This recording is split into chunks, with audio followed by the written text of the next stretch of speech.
But you also end up just having conversations with people who are doing what you want to do, and you can just pick their brain and buy them lunch and right? It doesn't have to be a professional, arrangement that, a contractual arrangement that they're going to tell you stuff. Welcome to Unstoppable Podcast with Harry Sardinas, inspiring conversations with influential millionaires, investors, thought leaders, entrepreneurs who are making a massive difference with their innovative products and services, and sharing the challenges and wisdom of how they sold their first million.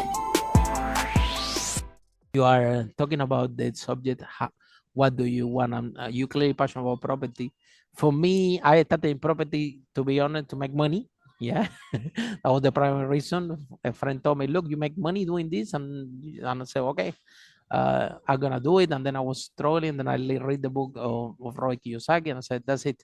I'm going to become a property guy. And I'm going to make a lot of money. But then if this is not really what you're passionate about it, and I used to organize these gigs in London, Property Investment Summit, and I remember it would call my mortgage broker, an HMO expert, people from Airbnb, or I would bring different experts to speak about property, and it was a lot of fun, and we did a lot of those gigs. But I remember one of the speakers, I think was HMO that in London, we call it, UK, we call it house of multiple occupation, when you have different people living. I think in US they call it co-living, right? And the guy was called HMO Daddy. He used to be a professor, and now he owns like hundreds of these things, and a very wealthy guy. And he told me, Harry, look, if a tenant call you on Sunday at 1 a.m. to telling you that the boiler is broken and that you need to fix it right now, and you have to wake up the plumber and get it done because it's not going to sleep cold, and you get upset about this call, you shouldn't be in the property business. And I have a big revelation. I said, well, I think I need to start to do something else apart from property.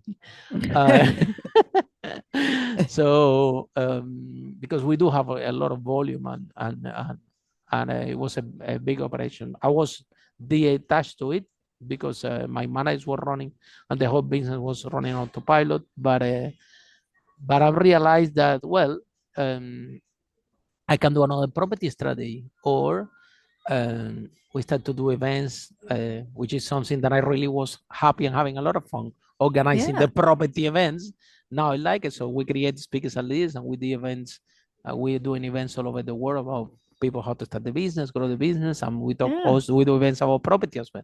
So Christine, finding what do you really want, because at the end of the day, look, this business idea escalated. Yeah, even though we sold over 5 million, we de-escalated. Of course, it was market condition. Airbnb came, the thing become a little bit more tougher, the margins start to reduce. But on top of all that, it was a sense like, okay, you know what? Now that I have a chance, let's de-escalate this, let's reduce it, and let's do something I'm passionate about it. And I think that in your case, you have to de-escalate as well these properties that you bought that you were not happy in the location, and probably, I don't know, get rid of them or repurpose it, and then you start to acquire something that you are more aligned, that will work better for you. Can I ask you to hold for 1 second? Yes, I'm you sorry. can hold. I'm sorry. You can hold. So in the end, guys, finding your purpose,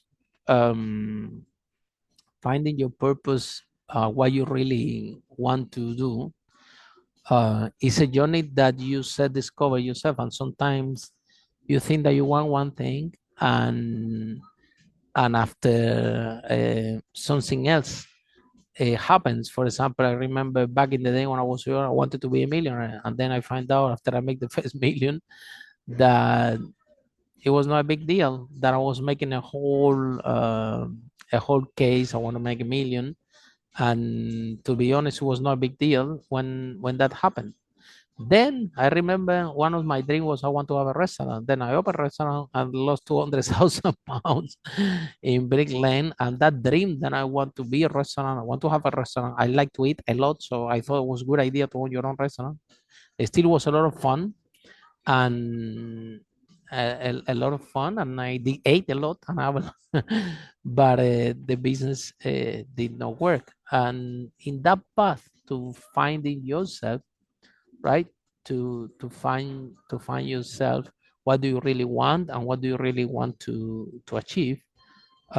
It's a process that you have to have a deeper conversation within yourself, and you grow, because what you really want, hey Christine, what you really want at the beginning when you're young is not the same thing that you want after you grow, right? And I remember when I started a business, I was sharing with them when what I want is to be a millionaire, and that's why you start to do this business, you make that million, but then you start to see, wow, you see, but the houses, whatever I'm doing, I'm not really Doesn't light passionate you up. about it.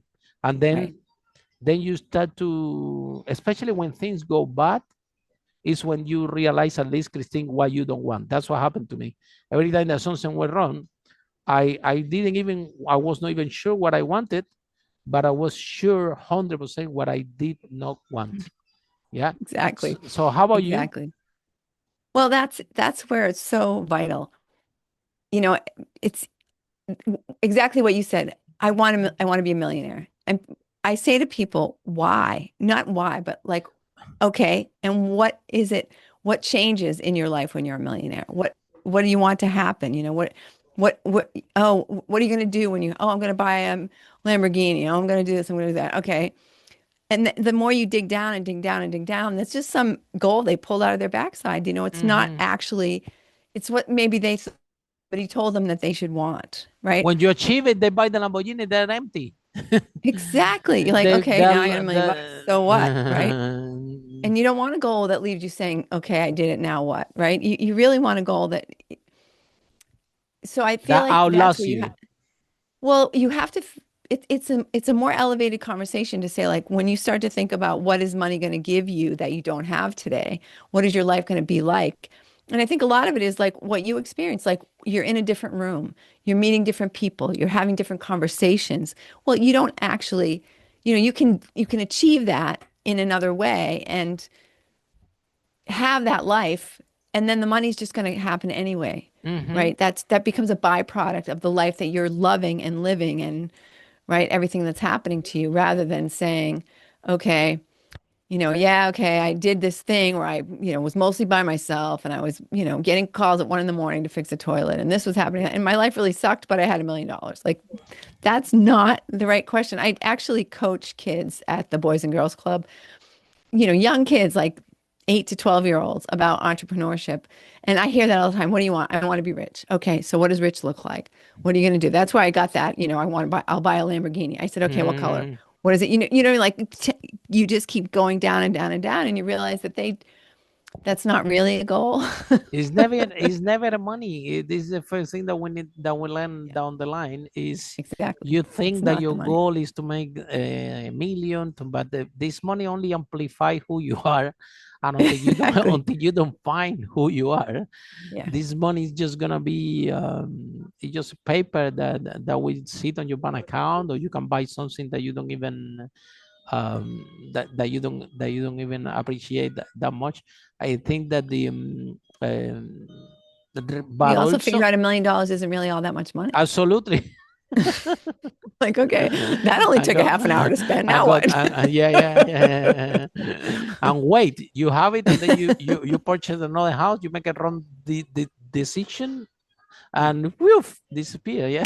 The $1 million So was gone just as exactly, fast, it's right? not making it, but there is another subject to keep it, which is another topic for another podcast. Yeah, That is as absolutely. important as making it, how to make it sustainable.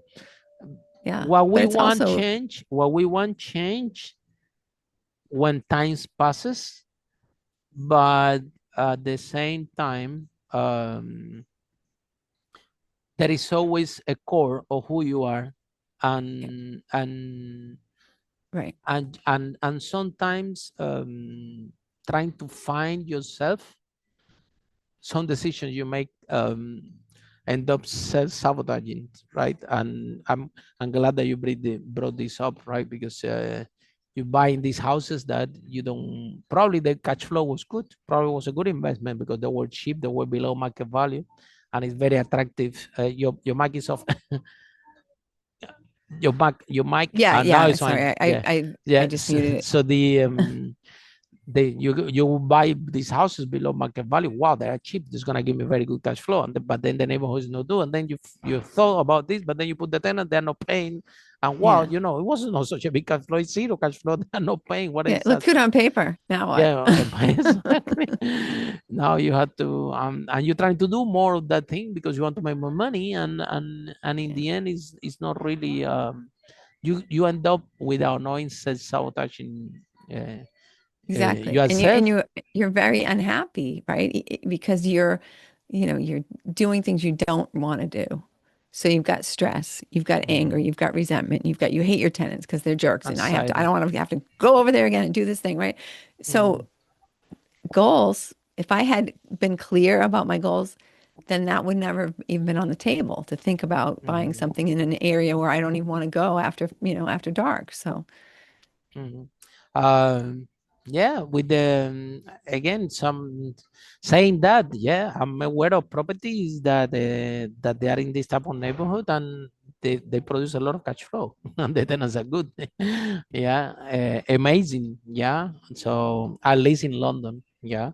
yeah. So But the other thing that I think happens when you first start is that you are, I don't even know, like just trusting of people, right? If someone, whatever, they've got their sob story du jour of we are why lost. they We don't can't know pay what we're that month. doing. That's what happened when Yeah. we start. We just clearly don't know what Yeah. we're doing. Yeah. And it's not as easy to learn because again, number one, mentoring and coaching, but then you go there. Then you go there and then people go and find the mentor and the coach that is in Facebook that have a Lamborghini, so, which is probably your goal to have a Lamborghini, and now you have a mentor that is going to charge you a lot of money, is going to give you very little value Yeah. to help you to achieve a property millionaire. For you to have the Lamborghini, the Lamborghini is not filling the mentor, it's not going to fulfill you either. and Right. and now the people pay a lot of money, then they get very little value, and now they don't trust in mentoring and coaching anymore. And this is a Right. big Right. That's problem the that we other have thing is in the choosing the right industry as person. well. To Yeah. rush to find the right coach, and I think that someone that align with the values. um One of my mentors that I have, very good friend, right? They were very wealthy. He owns a lot of property in United States and in United Kingdom, but they live in big house and they can afford anything. They were multi millionaires, but you will never see them, like showing off or Yeah. if he want to have a Rolls Royce, he can, easily. Yeah. But as investor, he thought Yeah. that, there was a lot of allocation for something that is not an asset, and he Yeah. preferred to have his normal car because he's an investor, and probably this is how he think as well. So that's why I find I align with that mentor. I think that the mentor Yeah. that align your values, if you find a mentor that the values of that mentor have your own values, Yeah. and they think like you do, right?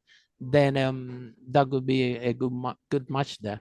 But Well, and definitely, that's what I was saying, when you're looking for that coach and mentor, it doesn't necessarily have to be somebody who's in the exact line of work, right? It's someone who, for when you're starting, like you said, you didn't know anything about marketing. So you could find a marketing mentor. And then you could find somebody who like help me pick good tenants. That might be a different person. And then you've got, what do I do now that I have this $1 million? What's the best way to keep it? What's the best way to invest it, whatever. So it's, and they aren't always paid mentors, right? You also end up just having conversations with people who are doing what you want to do, and you can just pick their brain and buy them lunch, and right? It doesn't have to be a professional, arrangement that, a contractual arrangement that they're going to tell you stuff. It's just, you just learn to pick things up once you get into the right rooms, right? Once you get into the right circles. Follow us for more interviews with world's most influential, audacious entrepreneurs that overcame challenges and adversity, providing you with the blueprint of how they sold their first million so you can grow your business exponentially.